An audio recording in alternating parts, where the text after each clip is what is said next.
फिर आप जी को संदेश दिया है कि पूरे गुरु की शरण में आने के उपरांत आप जी ने कैसे उसके साथ व्यवहार करना है और पूरे गुरु की क्या महिमा है, कितनी वैल्यू होती है पुण्यात्माओं परमात्मा को पाने में। ये जो हमारी रीति रिवाज हैं ये भी बाधक हैं। परमेश्वर ने कहा है कि मन कर धीर बांध ले रे बौरे और छोड़ दे न पछलों की रीत। अब जैसे कल या आज जैसे भी राखी का त्योहार था, रक्षाबंधन का त्योहार था, इस रक्षाबंधन की क्या आवश्यकता है, क्यों इसको हम मना रहे हैं? ये काल के चलाए हुए अपने इस टाइम पास करने की खातिर, टाइम वेस्ट करने के लिए और हमें पीड़ित रखने के लिए एक ये रीति बना रखी है। पुण्यात्माओं, इस ज्ञान से परिचित होने के बाद हमारी आंखें खुल जाती हैं और जो समझदार बच्चे हैं वो इस बात को स्वीकार कर लेते हैं कि संत जो कहते हैं परमेश्वर का आदेश होता है, तो फिर वो स्वीकार कर लेते हैं, फिर वो समाज की नहीं मानते। एक बहन ने बताया कि जी उपदेश लेने से पहले मैं राखी बांधने के लिए अपने भाई के वहां घर गई। वही रक्षाबंधन का दिन भाई की इंतजार कर रही थी। दुर्घटना के अंदर भाई की मृत्यु होगी, उसका शव आया, टक्कर मार मार कर रो रही थी। अब रक्षाबंधन की का उद्देश्य क्या है कि भाई राखी इसलिए बांधते हैं कि वो हमारी रक्षा करेगा। और भाई की रक्षा कौन करेगा? हमारा रक्षक कहते हैं, जो रक्षक है उसको हम भूल चुके हैं।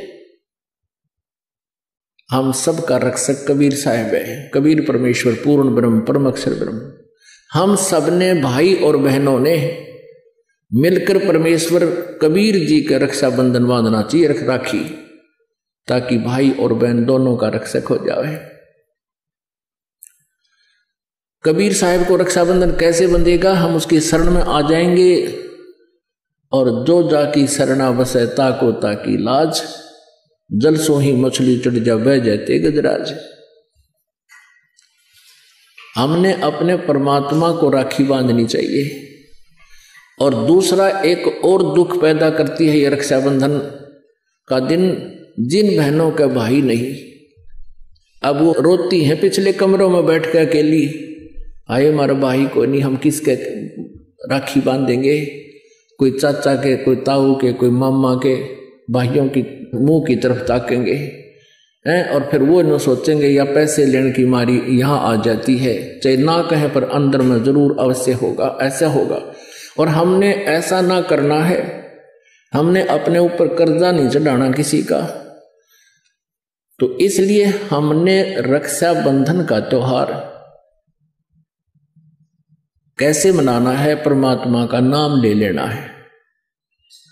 और फिर ये 10वां दिन यहाँ त्योहार होता है, सत्संग होता है, इसमें आकर के हमने इस परमात्मा के ज्ञान को सुनना है। तो ये इस तरह की जो रीति रिवाजें हैं ये हमें पीड़ित करने के लिए है, हमारे को एक दूसरे से दूर करने वाली है। अब रिवाजें बन गई हैं कि बहन राखी बांधना आवेगी, उसको कुछ देना पड़ेगा, एक मजबूरी सी बन गई। तो ये भी हमारे नाते में दरार पैदा करती है। तो पुण्यात्माओं, जिन्होंने परमात्मा पाना है तो परमेश्वर के विधान को अपनाना ही पड़ेगा। भाई जो गुरु बचन पे डट गे रकट गे फंद 84 के। भाई जो गुरु बचन पे डट गे रकट गे फंद 84 के।